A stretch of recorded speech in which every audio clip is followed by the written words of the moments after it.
জয় যিশু। প্রথম পাঠ প্রবক্তা এজেকিয়েলের গ্রন্থ ৪৭ অধ্যায় ১ থেকে ৯ পদ এবং ১২ পদ। মন্দির থেকে উৎসারিত জীবনদায়ী জলধারা। একদিন দিব্য দর্শনে আমি দেখতে পেলাম, ভগবানের দূত আমাকে আবার নিয়ে গেলেন মন্দিরের প্রবেশদ্বারের মুখে। দেখলাম একটি জলধারা মন্দিরের প্রবেশ পথের তলা থেকে বেরিয়ে এসে পূব দিকে বয়ে চলেছে, কেননা মন্দিরের সামনের দিকটা ছিল পূব দিকে। মন্দিরের ডান দিকের তলা থেকে নেমে এসে ওই জলধারা যজ্ঞবেদীর দক্ষিণ পাশ দিয়ে বয়ে যাচ্ছিল। ভগবানের দূত আমাকে বাইরে নিয়ে এলেন উত্তরের তরুণ দ্বারটির পথ দিয়ে এবং ঘুরে বাইরের পথ দিয়ে আমাকে নিয়ে গেলেন পূবমুখী তরুণ দ্বারটির পর্যন্ত। সেখানে ওই জলধারা বেরিয়ে আসছিল তরুণটির ডান দিক দিয়ে। মাপবার একটা ফিতে হাতে নিয়ে সেই দূত এবার মন্দির থেকে পূব দিকে এগিয়ে যেতে যেতে ১,০০০ হাত মেপে নিলেন। তারপর তিনি আমাকে ওই জলধারা হেঁটে পার করালেন। তখন জল উঠল আমার পায়ের গোছ পর্যন্ত। তিনি তৃতীয়বার ১,০০০ হাত মেপে নিয়ে আমাকে আবার হেঁটে পার করালেন। এবার জল উঠল আমার কোমর পর্যন্ত। তিনি আর একবার ১,০০০ হাত মেপে নিলেন। সামনে এখন এমন এক খরস্রোতা নদী, যা আমার পক্ষে পার হওয়া সম্ভব নয়। জল এতই বেড়ে গেছে যে যেতে হলে সাঁতার দিয়েই যেতে হবে।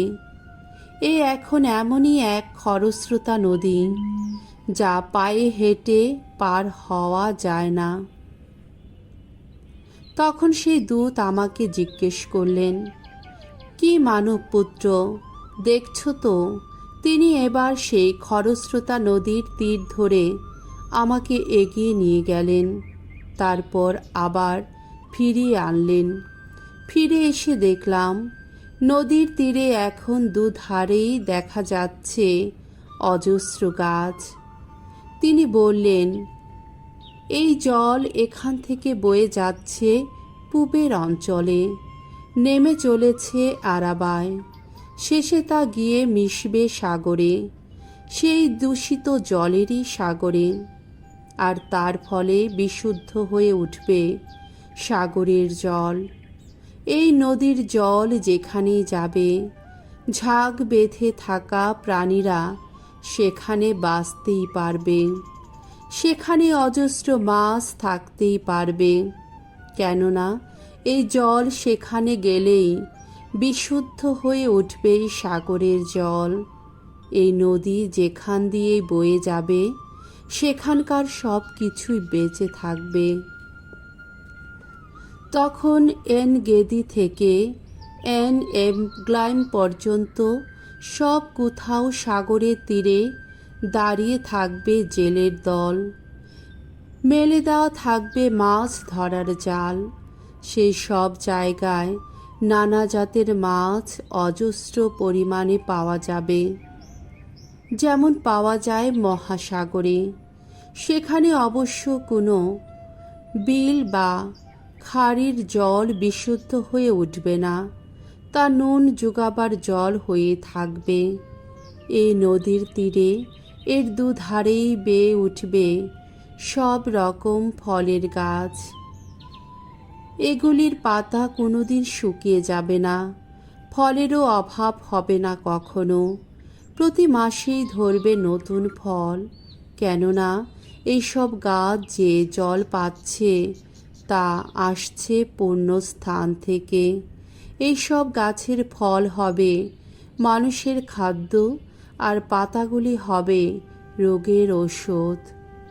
প্রভুর বাণী। ঈশ্বরকে ধন্যবাদ। সাম সঙ্গীত 46। 1 থেকে 2 পথ, 4 থেকে 5 পথ, 7 থেকে 8 পথ।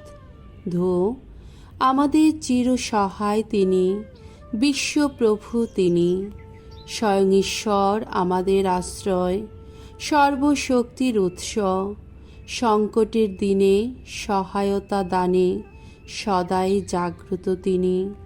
তাই যদি দুলে ওঠে পৃথিবীর মাটি, যদি ধসে পড়ে যত পাহাড় পর্বত সমুদ্র গভীরে, আমরা তবু কেউ শঙ্কিত হব না।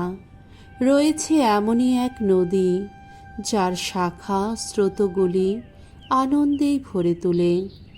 ঈশ্বরের আপন নগরী, পরাৎপরের এই পুণ্যতম ধাম।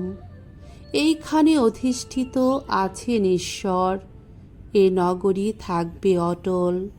প্রতিটি দিনের শুরু থেকে ঈশ্বর নিজেই তার সহায় থাকেন। বিশ্বপতি ভগবান আমাদের সঙ্গেই আছেন। যাকবের ঈশ্বর তিনি, আমাদের দুর্গ যে তিনি। এসো আজ দেখে যাও ঈশ্বরের কর্মকীর্তি যত। দেখে যাও পৃথিবীর বুকে কি বিচিত্র কাণ্ডই না ঘটিয়েছেন তিনি। বাণী বন্দনা। প্রভু যীশু পরম ঈশ্বরের শাশ্বত বাণী, ধন্য তুমি। হে ভগবান, আমার মধ্যে জাগিয়ে তুলো নির্মল এক প্রাণ। মুক্তিদানে আমাকে আবার আনন্দে ভরে তোলো। মঙ্গল সমাচার। যোহন রচিত মঙ্গল সমাচার, 5 অধ্যায়, 1 থেকে 16তম পদ। বেতসাথা জলকুণ্ডের ধারে এক পক্ষাঘাতগ্রস্ত লোকের আরোগ্য লাভ। ইহুদিদের একটি পর্ব উপলক্ষে যিশু জেরুসালেমে গেলেন। জেরুসালেমে মেষদ্বারের কাছে একটি জলকুণ্ড আছে, হিব্রু ভাষায় যার নাম বেতসাথা। তার 5টি ঢাকা চাতাল আছে। সেই সব চাতালে শুয়ে থাকত অনেক অসুস্থ দুর্বল মানুষ। অন্ধ, খোঁড়া, নড়াচড়া করতে পারে না এমন সব মানুষ। তারা সেখানে থাকত জল নড়ে ওঠারই অপেক্ষায়। কারণ মাঝে মাঝে প্রভুর এক দূত সেই জলকুণ্ডে নেমে এসে জলে কাঁপন জাগাতেন। জল কেঁপে ওঠার পর যে লোক তাতে প্রথম ডুব দিত, তার যে রোগী থাক না কেন সে ভালো হয়ে উঠত। সেখানে এমন একটি লোক ছিল যে 38 বছর ধরে রোগে ভুগছে। যিশু তাকে শুয়ে থাকতে দেখে এবং সে যে বহুদিন ধরেই সেই অবস্থায় পড়ে আছে সেই কথা জেনে তাকে বললেন, তুমি কি ভালো হয়ে উঠতে চাও? রোগীটি উত্তর দিল, মশাই, আমার এমন কেউ নেই যে কুণ্ডের জল কেঁপে উঠলে আমাকে জলে নামিয়ে দিয়ে যায়। ওখানে যেতে আমার যেটুকু সময় লাগে তার আগেই কেউ না কেউ জলে নেমে পড়ে। যিশু তাকে বললেন, ওঠো, তোমার মাদুর তুলে নাও আর হেঁটে বেড়াও। সঙ্গে সঙ্গেই লোকটি ভালো হয়ে উঠল। মাদুর তুলে নিয়ে সে এবার হেঁটে বেড়াতে লাগলো। এখন সেদিন ছিল বিশ্রামবার, তাই যাকে সারিয়ে তোলা হয়েছিল সেই লোকটিকে ইহুদি ধর্ম নেতারা বললেন, আজ বিশ্রামবার, তোমার মাদুর তো আজ বইতে নেই। উত্তরে সে বলল, কিন্তু যিনি আমাকে ভালো করে তুলেছেন তিনি যে আমাকে বলেছেন, তোমার মাদুর তুলে নাও আর হেঁটে বেড়াও। তারা জিজ্ঞেস করলেন, কে সেই লোক যে তোমাকে বলেছে মাদুর তুলে নাও আর হেঁটে বেড়াও? এই যে লোকটি যাকে রোগমুক্ত করা হয়েছে, সে কিন্তু জানতো না যে তিনি কে, কারণ সেখানে অনেক লোক থাকায় যিশু ভিড়ের মধ্যে মিশে গিয়েছিলেন। পরে তাকে মন্দিরে দেখতে পেয়ে যিশু বললেন, দেখো, তুমি ভালো হয়ে উঠেছ, আর যেন পাপ করো না, তাহলে তোমার কিন্তু আরও খারাপ কিছু হতে পারে। এবার লোকটি গিয়ে ইহুদি ধর্ম নেতাদের জানালো যিশুই তাকে ভালো করে তুলেছেন। যিশু যে এমন সব কাজ বিশ্রাম বারেও করে চলেছেন তাই দেখে ইহুদি ধর্ম নেতারা তখন তার ওপর নানা নিপীড়ন চালাতে লাগলেন। প্রভুর মঙ্গলময় বাণী। খ্রিস্ট প্রভু তোমার প্রশংসা হোক।